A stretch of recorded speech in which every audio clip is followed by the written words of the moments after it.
Welcome to a new episode of the 90s Metal Gamer, where we stay hydrated and play video games. The GBA will always hold a special place in my heart. I bought this one from eBay, and it has definitely seen better days. And I'm gonna fix it up.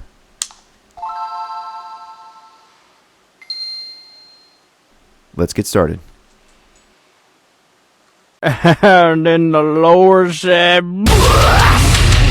I want to see your tiny head.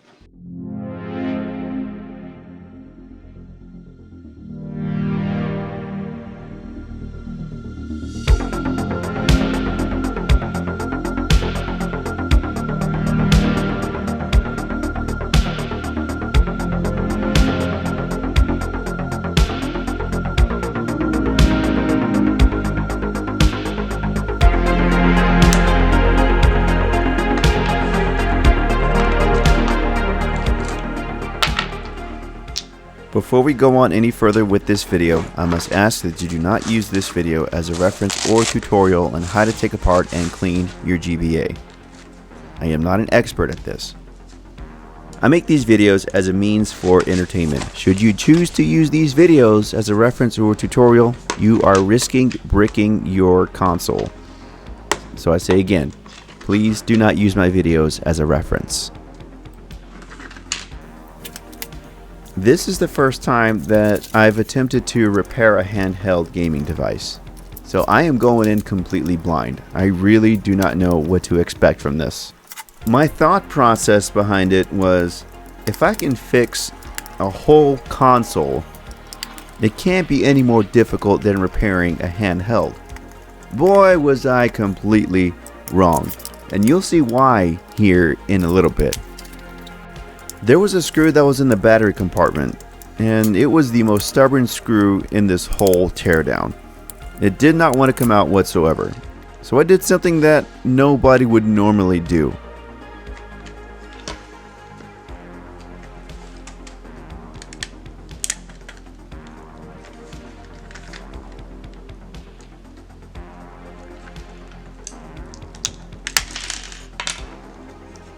And this is why I don't recommend you using my videos as a reference to help you take apart your consoles. Rest assured, there was a legitimate reason behind doing this, and I have no intention of reusing that same shell. You'll see here later in the video.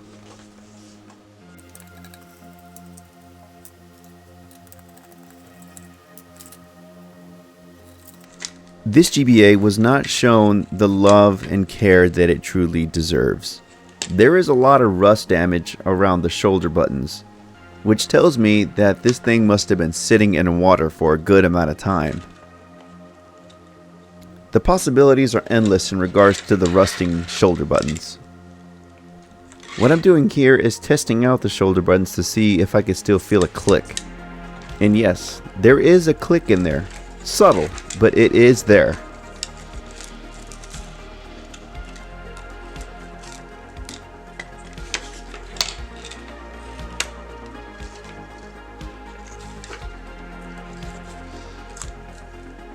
I didn't show it on camera, but the ribbon cable connectors are rusting too. So this thing must have been sitting in water for a long period of time.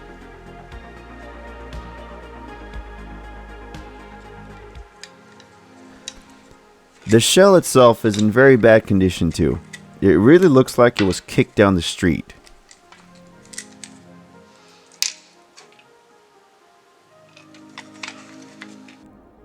Here's a close-up of the shoulder button so you can see exactly what I'm talking about. Not only that, but there's also rust on the chips too. I really don't know how to fix that. What I really wanted to do was replace the board altogether. But the original GBA boards are super expensive, and I'm not about to spend a whole lot of money on something like this. Upon further inspection of this board, it is in much worse condition than I initially thought. So the best thing I can do is try to get rid of as much rust as I possibly can.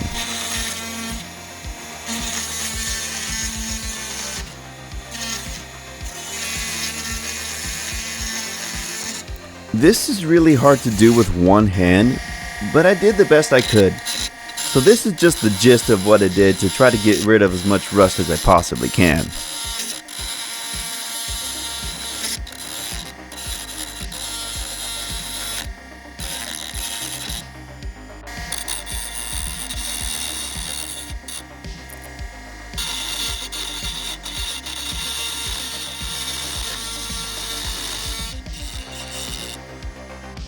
This shell is completely useless to me now, and I no longer need it. Go away. This screen is useless to me too. It doesn't work. Behold, the new and improved screen and shell.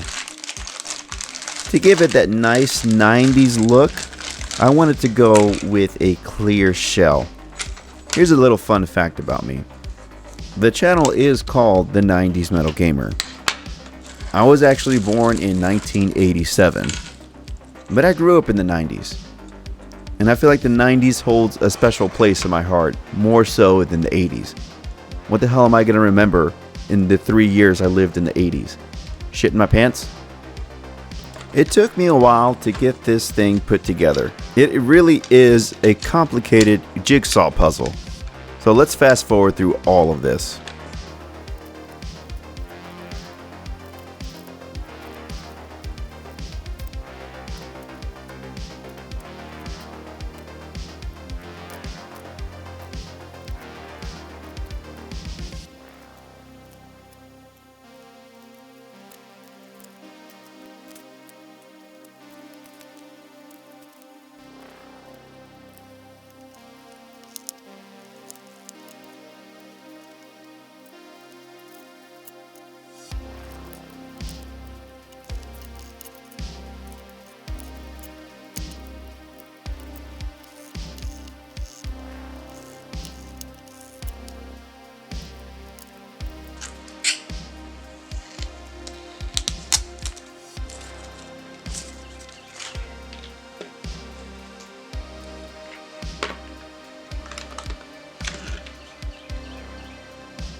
And here we have it, the moment of truth.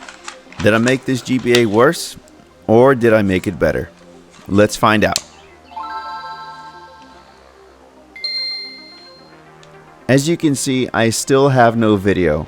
Obviously, something went wrong when I was putting everything back together. We're going to take it apart and find out exactly. I thought my camera was recording the entire process, but it turns out it overheated and it shut off automatically.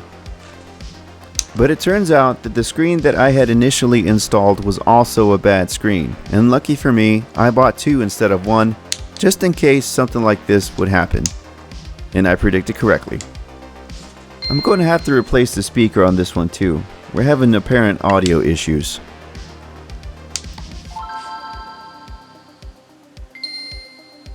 I would love to give this GBA away, but considering that it still has severe rust damage and there are still some issues I need to fix, I'm going to hold off on that.